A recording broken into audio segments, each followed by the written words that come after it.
Anything he had to do.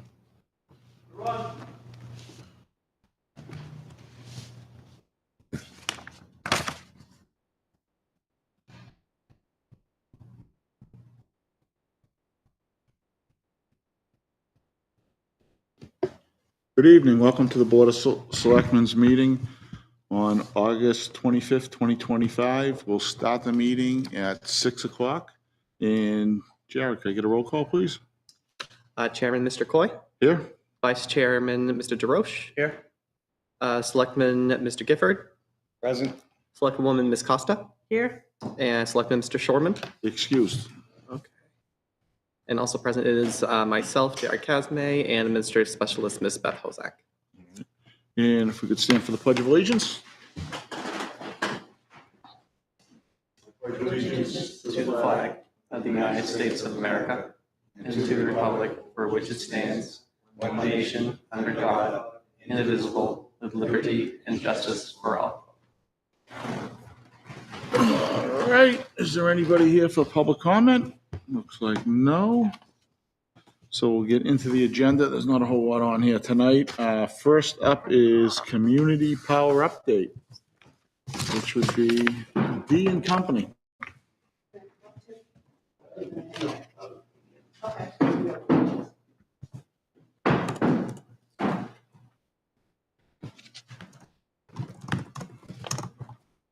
Good evening. Good evening. How is everyone? Gosh, this is low. For the record, I'm Dee Voss, Special Projects Coordinator for the town. With me is Shay Raymaker, Planning Technician. And we also have Tim Moore, from Chairman of the Energy Committee, and Emily Mans from ECM Power. The reason we came tonight is it's been a while since we've talked about community power, but we're getting close to a pricing situation. Specific numbers can't be discussed because they're all closed bids, so we don't have numbers for anybody, but we're getting close to that point where we're going to need to make a decision. But some concerns have come up based on some other communities and what they've experienced with community power in their community. So we wanted to make sure that the board was aware of these issues, because if it does happen in Plasto, we want you to be prepared to have the correct answers. So that's why we have the people here that we have tonight. The question that came up was, everybody, the way that community power works is everybody is opted in from the beginning. You can immediately opt out. You don't have to be part of community power if you don't want to. However, if you are in community power for a period of time, it doesn't matter how short or long, and you then opt out, Unitil has been putting you back in at a variable rate instead of a fixed rate until the next rate set. So depending on where they are in the cycle, it could be a day, it could be up to 6 months.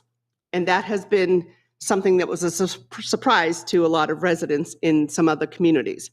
So we got some information from Emily Mans, who is our consultant, and that's what we've provided you tonight with the email and the documentation that is there. Trying to come up with the best solution. Obviously, education of the residents is going to be the best solution. Even at that point in time, though, everybody knows that not everybody hears it the same way. So again, we wanted to make sure, because if this were to become somewhat of a PR situation, to not have the board be filled in on this would not be a good thing.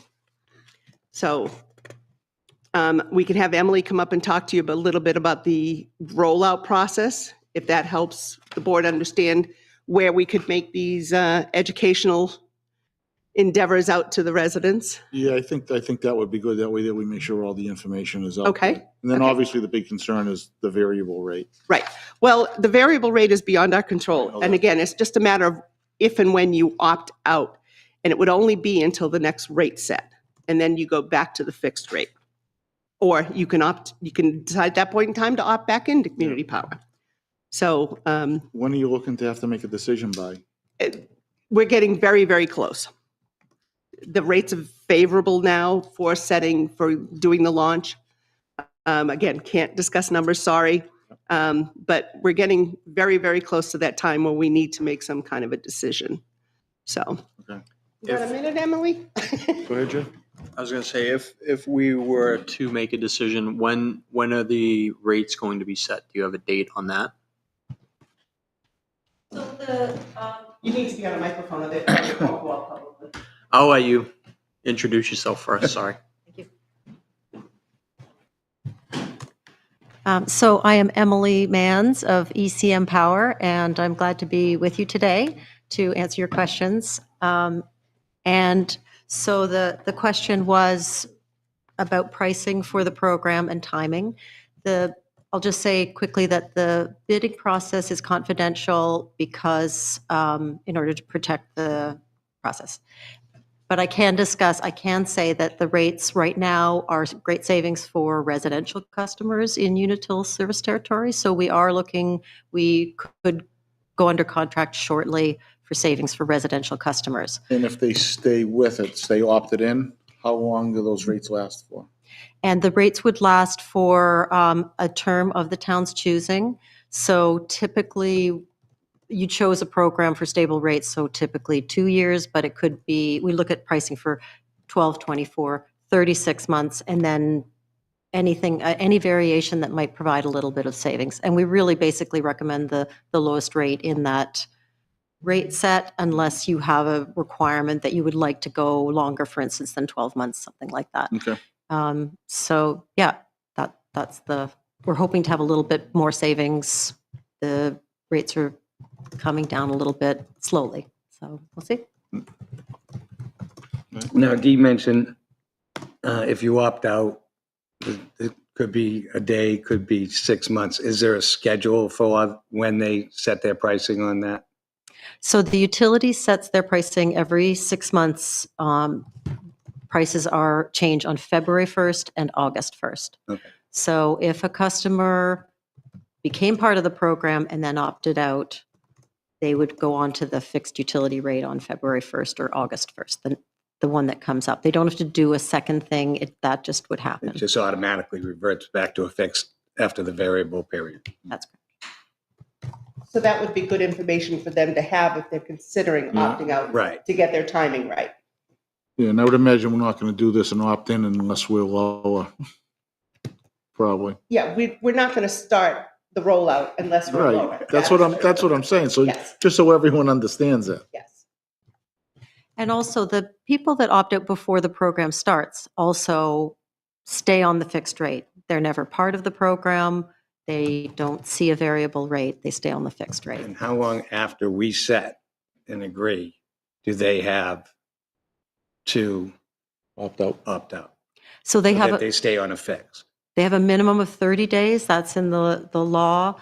If we went under contract shortly and had a November start, that's like 70 days from now. So we could announce rates and they could prepare to opt out. But the period when the telephone's live, the website's live, the program opt-out period is a minimum of 30 days. Okay. Questions? No, I've been on this committee for several years, and I'm thrilled that it's here. Just because the rates are crazy.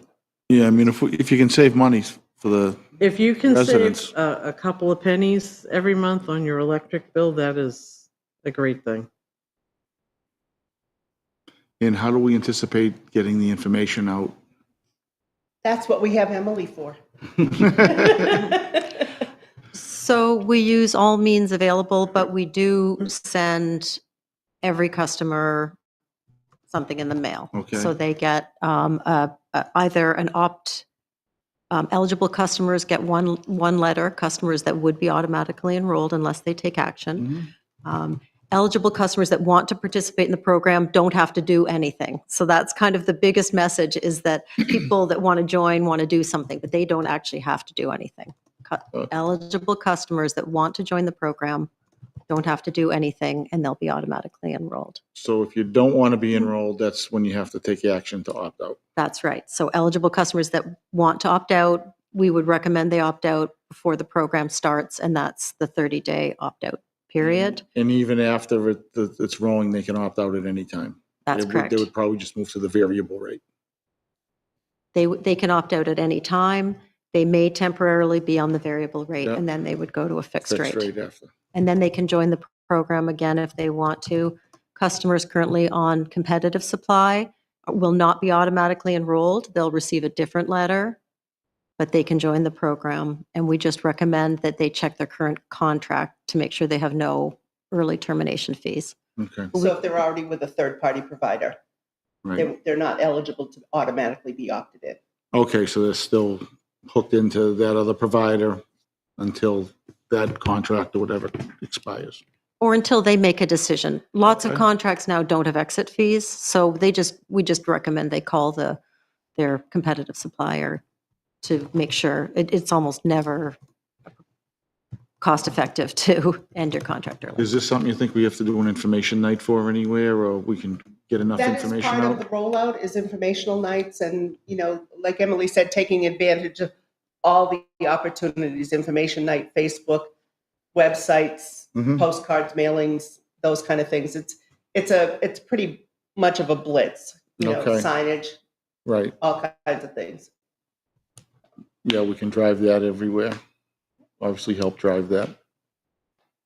And there's one required public information meeting within 14 days of the letter going out, of the letters. So that's very prescribed, and we would set that date before we print the letters so that it's right on there. But we can do more. And I would imagine we'd use the library for that, I would think, right? Either that or here, because here it's easier to set up as a broadcast too. Actually, that makes sense that way there, because not everybody can make it here, and then it can be taped and rebroadcast. Correct. So we can get together with Dean and figure out what the best is. Correct. All right. But like I said, where we had been made aware of these other issues, Mhm. I don't know if I'm getting on the mic, I'm sorry, I'm going to borrow this. I don't know where we were made aware of these other concerns that some other communities had. We wanted to make sure that the board was aware of that possibility so that if it did come up, you'd have the right answers Mhm. for people who had concerns. Yep, no, I obviously appreciate that.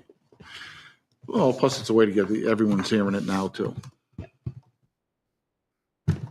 So, Glad to see it come to fruition. yeah, We got this ball bouncing a couple of years back and waiting for the right time to implement it, so. Yeah, because I know we looked at doing this, a year ago? It's been longer than that. It's been Right, longer than but that. then the rates just weren't there, but now if the rates are there, we can save the residents money, it's Yep. all for that. Yeah, that's the plan. Yeah, perfect. And that's all this does, is save the residents money. Yes. Right. Just so that, Well. I mean, when you're in contract, if Unitil happens to drop low, that's, I understand that part, Is that but what I'm you were just gonna saying that jump the on me? town doesn't benefit in any manner whatsoever. This was developed through the Energy Committee yes. to The intent satisfy is the to save needs. money, Right. yes. And the other thing too, if power goes down, you would still contact Unitil to fix it, is that Yes. correct? Yes, all maintenance is still through Unitil. So all the This calls, is just the provider fees for your power. power. Yeah, Right, it's so just who's providing the power. But that's a big point for everyone to And it understand. still shows up on the same utility bill. You don't get a separate utility bill for it.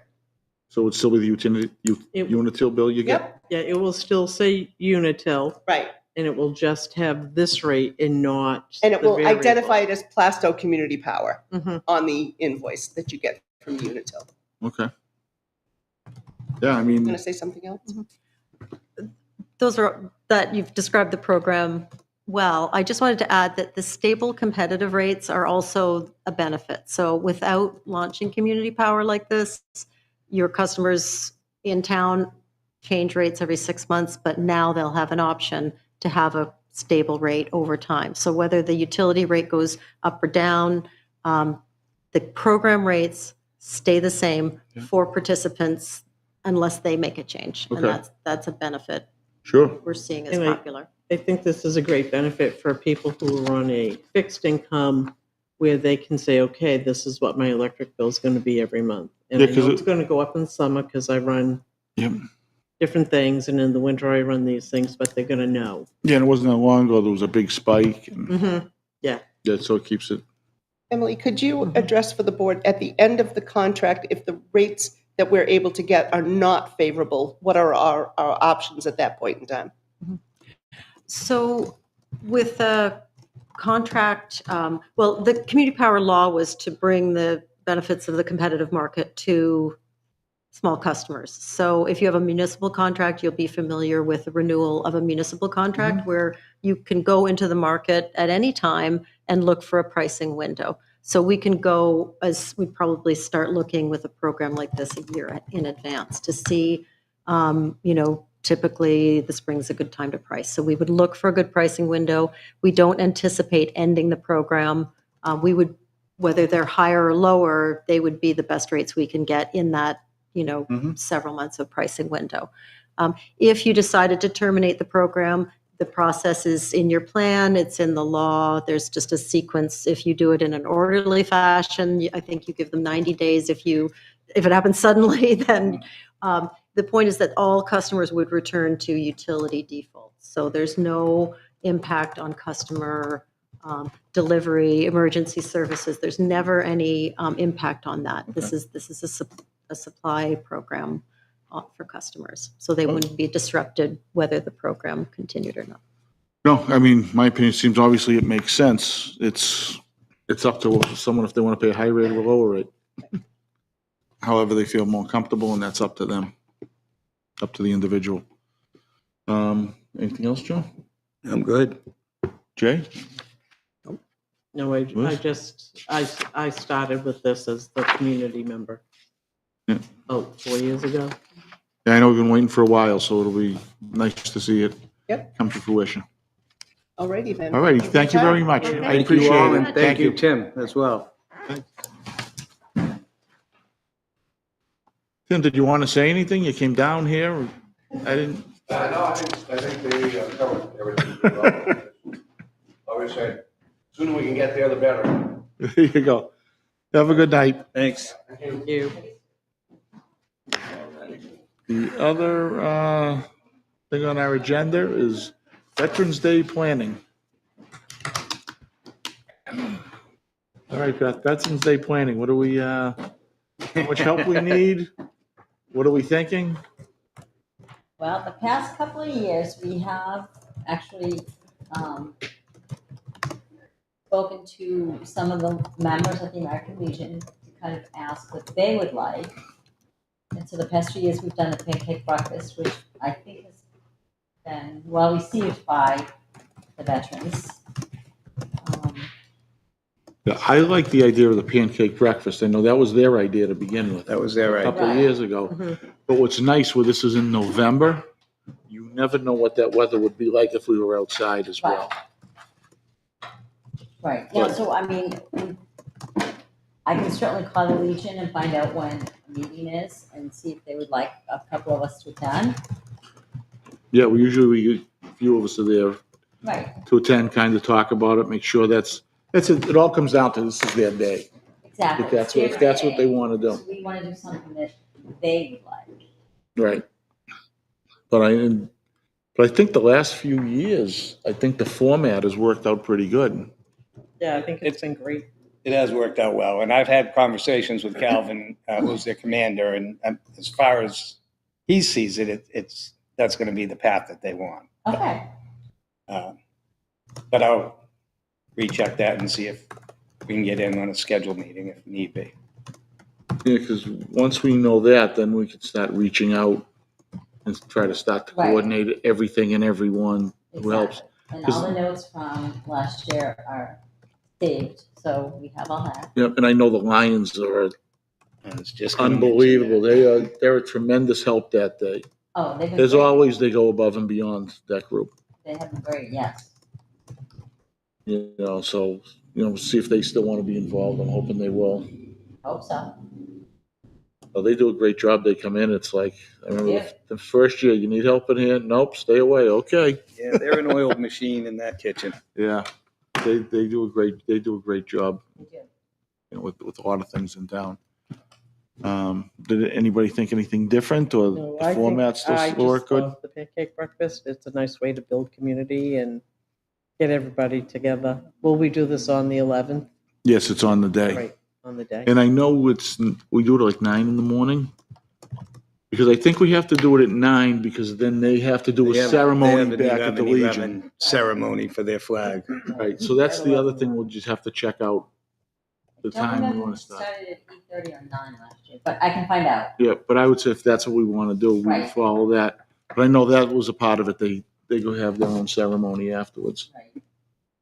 But yes, it's always on the 11th, we do it, Right. which is a holiday. And if we can coordinate the police department to be at post 34, I've been known to park my truck across Main Street. I know that they were there last year. It was great. Right. Made it a lot easier.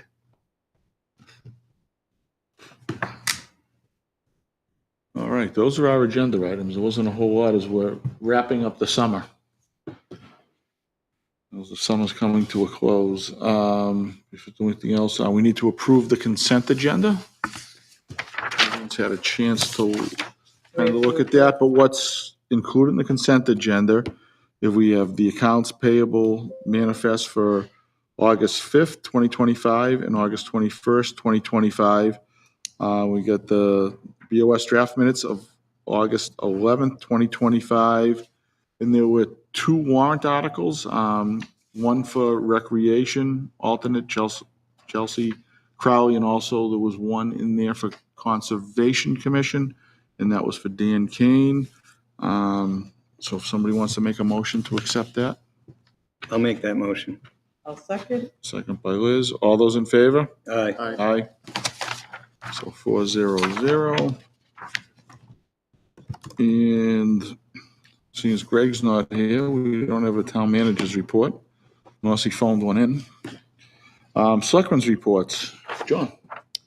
Well, I covered the Historical Society's meeting, but I did want to go a little bit further.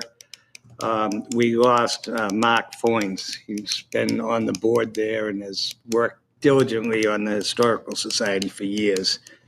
He passed away last week, so I just wanted to let the folks in town know that Mark will be missed. No, Mark was a good guy. He helped out a lot there, and I think he helped bring a lot of those things that show up at the library. Oh, those absolutely. events. It's instrumental in getting a lot of other things in New Hampshire through the Historical Society. Thank you. He also wrote the book about Plastow, New Hampshire. Yes, he Oh, that's right, too. I think you can still see it. Isn't it available? You still see it every now and then in a few of They the have drugstores? copies. They have copies over at the Historical You can still Society. buy it at They do. And stores and sometimes online. you Yeah. can stay at Barnes and Noble sometimes. Yeah, I think CVS might actually have them too, and I think I've seen it there. Yeah. All right. Liz? Well, you heard about the Energy Committee. I'm sure you're going to touch upon the Planning Board. And CIP should be starting soon, correct? Hopefully the planning board they basically hold that document, right? Correct. So I would think they would be setting up that meeting. Yes. Who was it on? The It was- selectmen? I think it's myself and Jay. Okay. And you. I'm an alternate, so I think I'm the alternate, right? So, I mean, obviously I wouldn't show up unless somebody else can't make it. I did ask Greg if he could get the requests out for the CIP, because usually there's an annual process where there's a form that the department heads fill out. I just figured we could have it ready when the planning board decides to get the CIP meeting scheduled. Yeah, because usually by now there's already been a meeting or so. Right. Yeah. So at least we can get all that information ahead of time. Yep, no, great idea, thank you. And I don't know anything about the Historical Society. That's okay.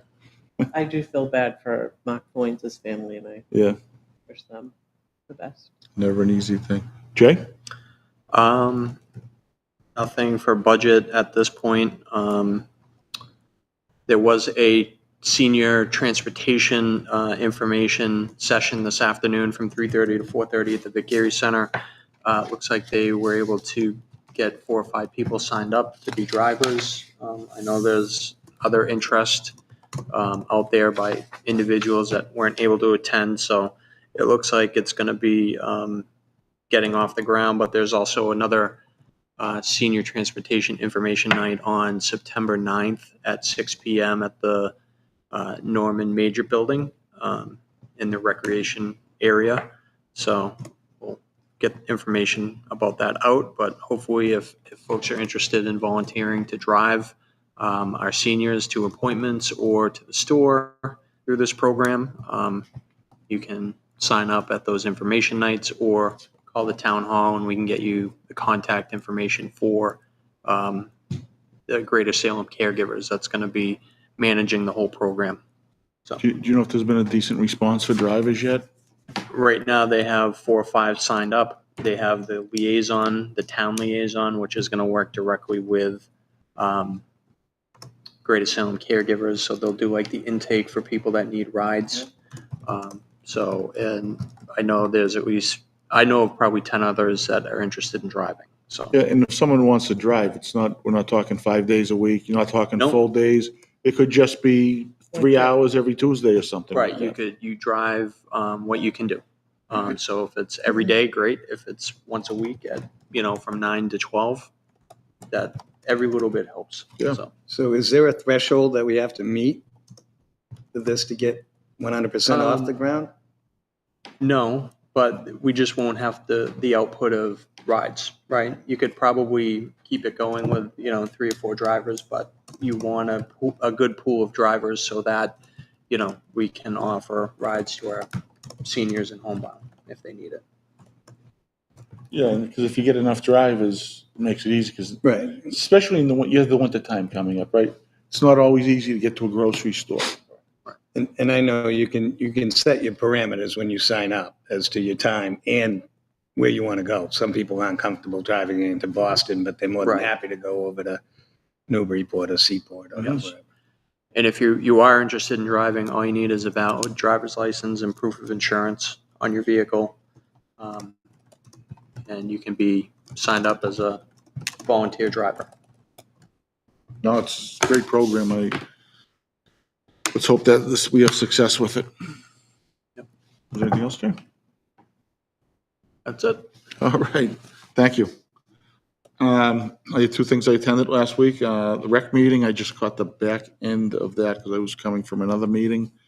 Also the planning board meeting, going over the CIP thing. I'm trying to think what else we covered at that meeting. Just the new bylaws. Yeah, they did the bylaws and, a couple properties came up. But that was about it. It was pretty kind of uneventful. And that was all we had. That's all I had the last couple of weeks. There are some events happening in town. The fire department will hold a 9/11 ceremony on Thursday, September 11th at 8:46 a.m. The townwide yard sale will be Saturday, September 20th from 8 a.m. to 2 p.m., rain or shine. If you're interested in participating in that and getting on the map, contact Jen over at Recreation. The household hazardous waste drop-off is going to be Saturday, October 18th in Hampstead at 28 School Street from 9 to 12 o'clock noontime. Can't believe we're already saying this, but the pumpkin lighting will be held on Saturday, October 25th. Seems like summer should still be going on. In the toddler trick or treat will be on Friday, October 31st, and I guess that would just assume that the regular trick or treat will be the exact same time at night. Not the same time, but at night. But for information on the pumpkin lighting and toddler trick or treat, you can certainly contact Jen over at Recreation for any questions or answers. I know Get that. some of those events put up on the message board out front. Yeah, I know Jen's usually pretty good with her stuff. For some of the other stuff, if we can put it up there. I'd be more than happy to do that as well. Thank you. And could we update the transportation one with the new date and Yes. time? Mhm. Thank you. Do we have non-public we need to approve? Yeah, there are non-public minutes you can approve. Yep, let's do that. And then we do have a non-public tonight. Oh, sorry. Don't forget.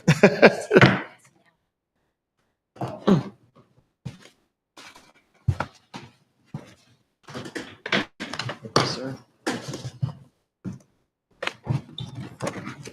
These were the really. Yeah.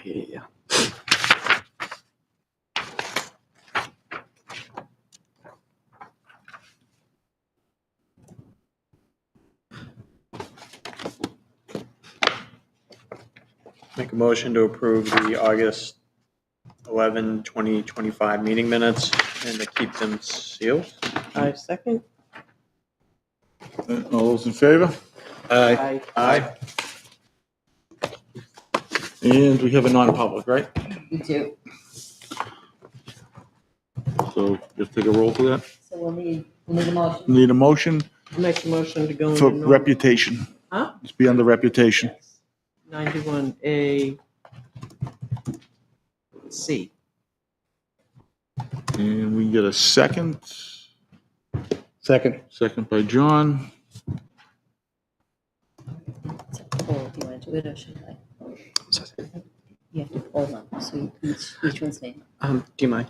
Nope. Select Chair, Mr. Coy. Yes. Select Vice Chair, Mr. Roche. Yes. Selectman, Mr. Gifford. Yes. Selectwoman, Ms. Costa. Yes.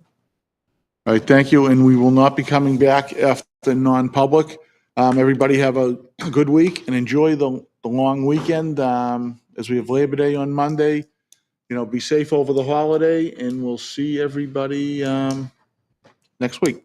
All right, thank you.